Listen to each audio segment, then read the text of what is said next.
Polynomials. Polynomials कौन होते हैं?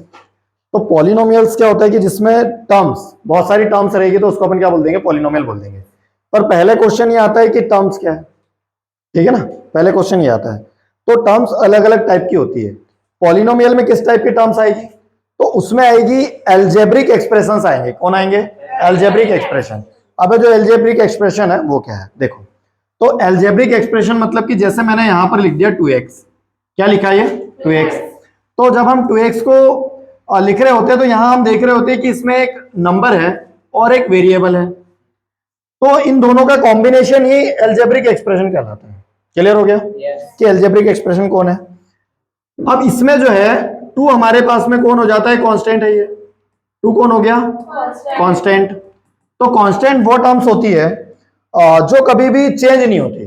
जो क्या नहीं होगी? चेंज नहीं होगी। क्लियर हो रहा ना कि जो चेंज नहीं होती वो टर्म कौन है? कांस्टेंट है। और जो चेंज हो जाए वो कौन है? वेरिएबल है। तो वेरिएबल हमारे पास में कौन होगा जो चेंज हो जाएगा? ओनली एक्स नहीं होगा, ठीक है? कौन होगा? ए टू जेड। कहां तक होंगे? हाँ, और ये हमारे पास में 1 टू इंफिनिटी, या इसको हम है ना बोल सकते हैं, ठीक है? कांस्टेंट ले सकते हैं। इसमें वेरिएबल में आप देखते होंगे कभी कभी, अगर हिंदी में अगर देख रहे हो आप तो अभी लिखा होता है, ये भी वेरिएबल में ही आएंगे क्योंकि इनकी भी वैल्यूज चेंज होती रहती है, ठीक है? तो वेरिएबल वो है जिनकी वैल्यूज क्या होती रहती है? चेंज होती रहती है, फ्रिक्वेंटली चेंज हो जाती है ना। अगर कोई क्वेश्चन है तो अलग अलग क्वेश्चन में अलग अलग आंसर्स आएंगे। कभी कभी आप देखते हो कि एक्स की वैल्यू 10 आ जाती है, कभी एक्स की वैल्यू कुछ और आती है, कभी कुछ आती है।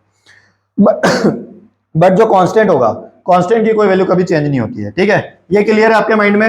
अब हमारे पास में जो एल्जेब्रिक एक्सप्रेशन है ये तो आपको समझ में आ गया। और जब एल्जेब्रिक एक्सप्रेशंस मिलते हैं तो वो बना देते हैं किसको? पॉलिनोमियल को। अब इनके टाइप्स होते हैं, ठीक है? सबसे पहले आता है मोनोमियल, उसके बाद में आएगा बाइनोमियल, फिर आएगा ट्राइनोमियल। आ रहा ना समझ में? हाँ, तो मोनोमियल मतलब क्या होगा? मोनोमियल्स वो होते हैं जिसमें ओनली सिंगल टर्म हो। ये मैंने लिख दिया, ये मोनोमियल है, ठीक है? अब यहां पर हम बात करेंगे बाइनोमियल की,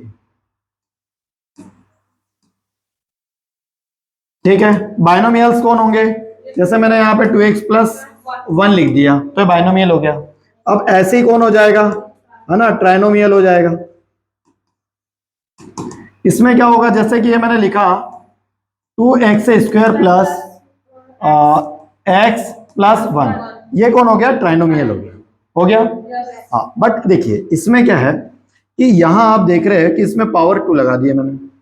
इसको आप ऐसे भी लिख सकते हो 3x प्लस 2y प्लस 1, ये भी एक ट्राइनोमियल है। क्लियर हो गया? ठीक। तो हमने जो पॉलिनोमियल है उसके टाइप्स समझ लिए। अब ये आगे और जाएंगे, जितना भी आप आगे लेके जाना चाहो चला जाएगा, ऐसा कुछ नहीं है ना, ठीक है? तो पॉलिनोमियल जो होगा इस प्रकार से हमको समझ में आते हैं कि पॉलिनोमियल्स अलग अलग टाइप के हो सकते हैं, है ना, ठीक है? अब इसके बाद में जो हम समझेंगे इसी में, तो नेक्स्ट टर्म हमारे पास में आती है डिग्री। कौन आता है? डिग्री।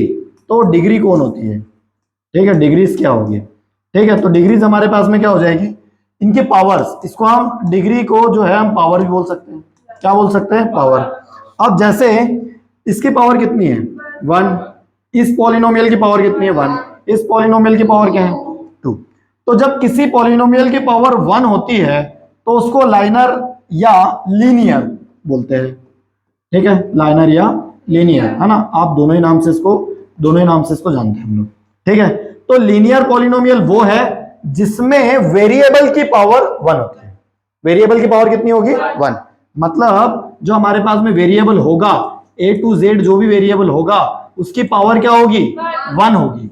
बट वहीं अगर पावर अगर हम 2 की बात करें तो वो हो जाता है क्वाड्रेटिक। क्या हो जाता है? क्वाड्रेटिक। तो पावर के बेस पे, डिग्री के बेस पे पॉलिनोमियल्स अलग होते हैं और टर्म के बेस पे पॉलिनोमियल्स अलग होते हैं। 2 टाइप है इसके, एक डिग्री के बेस पर हो गया और एक किसके बेस पर हो गया? एक टर्म्स के बेस पर हो गया। क्लियर हो गया ये? तो टर्म के बेस पर मोनोमियल, बाइनोमियल और ट्राइनोमियल है।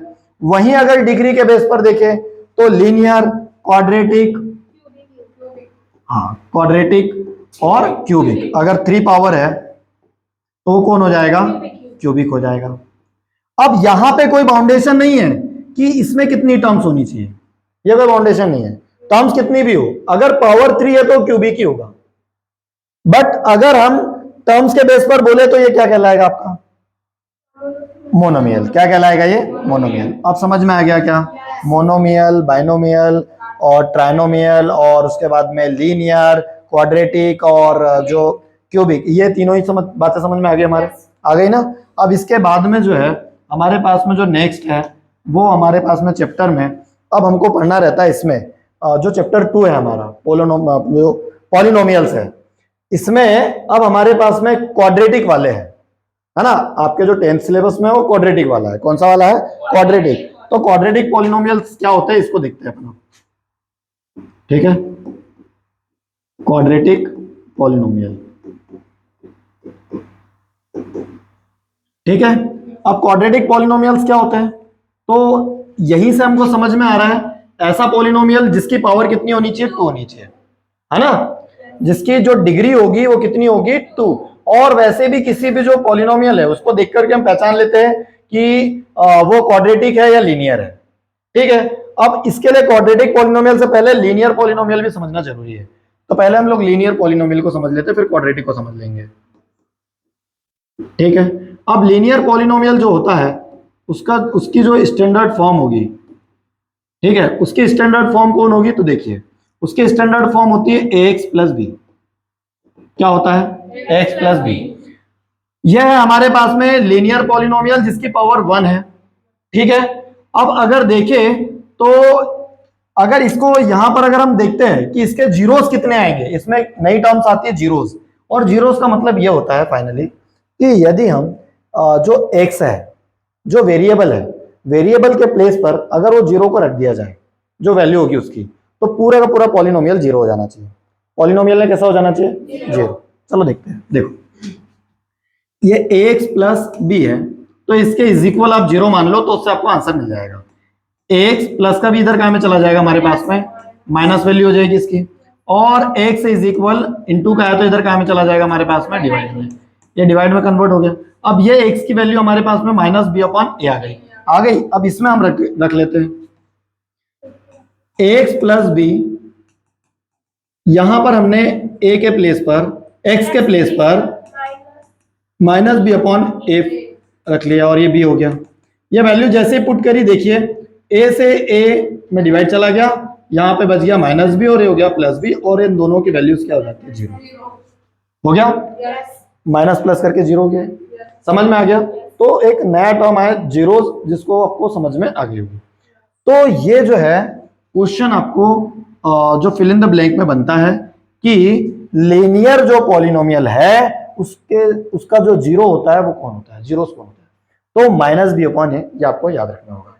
और जो स्टैंडर्ड टर्म होती है लीनियर पॉलिनोमियल की वो कौन होती है, तो वो होती है ax प्लस बी।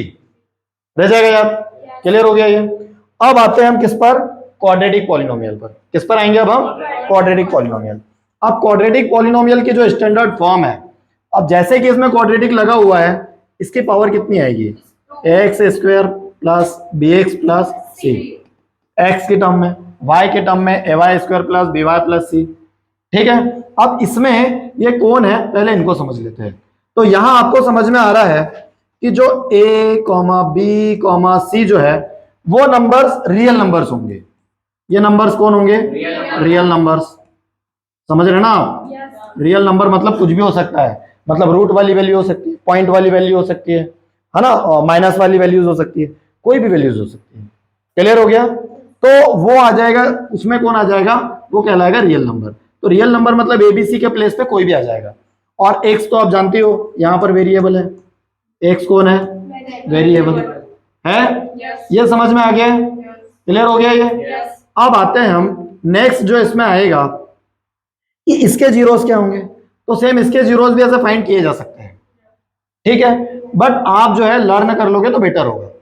तो इसके जो जीरोस होते हैं X square plus B X plus C के, है ना, अगर हम इनको मान ले कि ये अल्फा है और बीटा है, कौन है, अल्फा है और बीटा है, तो इसको दो तरीके से हम याद रखते हैं, मतलब इसको टू टाइप से हम इसको समझेंगे। तो अल्फा और बीटा को हम जीरोस मान लेते हैं, इसके क्या मान लेते हैं, अल्फा और जीरो को क्या मान लेते हैं, इसके जीरोस मान लेंगे, क्या मान लेंगे, इसके जीरोस। अब इसके अगर जीरोस मानने हैं तो वो क्या होंगे, देखो इनकी वैल्यूज आती है, अल्फा प्लस बीटा की वैल्यू आती है minus B upon A, as it is इसी की तरह।